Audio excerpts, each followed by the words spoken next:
Tinupok ng apoy ang 4 na bahay sa Taal, Batangas. Ang detalye sa report ni Paul Hernandez.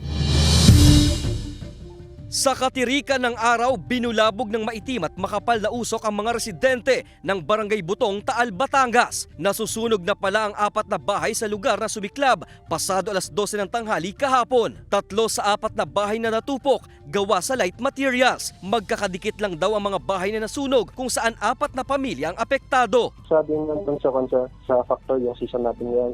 Gawa ng summer season, mababa yung humidity.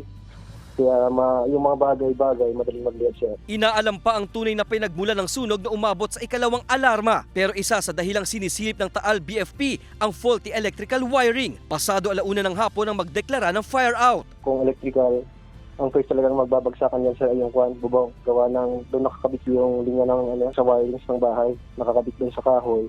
Kaya kung sakali mag-siklab man yan, dire-diretso yun, sir. Wala namang naiulat na nasugatan o nasawi sa insidente. Mahigit 80,000 pesos ang estimated damage sa sunog. Nagpapatuloy pa ang investigasyon. Paul Hernandez, Balitang Southern Tagalog.